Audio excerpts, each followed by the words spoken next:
लालची औरंगजेब गुड्डी को स्कूल में एडमिशन कराने तो ले जाता है। वहां जाकर उसे पता लगता है, जब प्रिंसिपल बताते हैं कि गुड्डी एक इंटेलिजेंट बच्ची है और हमारे स्कूल की इंतजामिया ने फैसला किया है कि गुड्डी के तमाम अखराजात फ्री होंगे, गुड्डी की फीस माफ कर दी जाएगी। तो ये सुनकर इस औरंगजेब को तो और ही ज्यादा खुशी हो जाती है, क्योंकि इसके तो पैसे बचेंगे। गुड्डी के पैसे हैं, पैसे तो फिर भी इसके नहीं, लेकिन इसको तो इसलिए खुशी होती है कि जो कुछ गुड्डी का है वो मेरा ही है और गुड्डी पर खर्च करने की बजाय वो मेरे हाथ में ही आ जाए, इसलिए इसको और ज्यादा खुशी मिल जाती है। और स्कूल वाले कहते हैं कि वैन इसको स्कूल की लेने भी जाएगी, पिक एंड ड्रॉप की सहूलत भी इसको फ्री है। घर आकर शाजिया को जब बताता है कि गुड्डी की फीस भी माफ कर दी है प्रिंसिपल ने,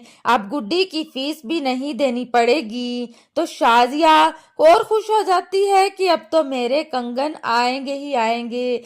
और घर आकर शाजिया को बताता है कि गुड्डी की पिक एंड ड्रॉप भी फ्री है और गुड्डी की स्कूल की फीस भी माफ कर दी है स्कूल वालों ने, इसलिए कि गुड्डी एक आम बच्ची नहीं है, इसलिए इसका ख्याल रखो, क्योंकि हमें इससे और भी काम निकलवाना है। जब तक इसकी जायदाद हमारे हाथ में नहीं आती तो हमें इसके साथ ऐसा सलूक ही रखना है। शाजिया तो बहुत ही खुश हो जाती है और सोने के कंगन के लालच में फटाफट से जाती है अपने शौहर के लिए चाय बनाने और खाना तैयार करने के लिए।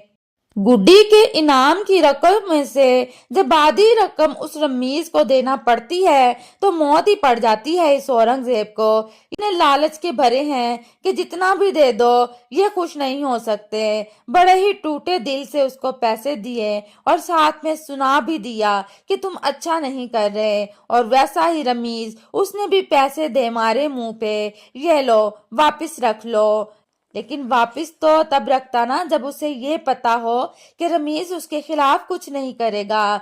वो तो मजबूर है क्योंकि उसको पता है रमीज के पास मेरे खिलाफ सारे सबूत हैं। दूसरी तरफ अब गुड्डी के खाला के घर की बारी आ गई है, वहां भी तबाही मच रही है, यानी कि गुड्डी की खाला तो बीमार पड़ी ही है। जब से गुड्डी वहां से गई है वहां के हालात बहुत ही ज्यादा खराब हो गए हैं, बच्चे भी उनके बहुत डिस्टर्ब हैं क्योंकि माँ तो बीमार है। दूसरी तरफ जहांगीर को भी दिल का दौरा पड़ता है और कहता है कि मेरा पेशावर का माल पकड़ा गया।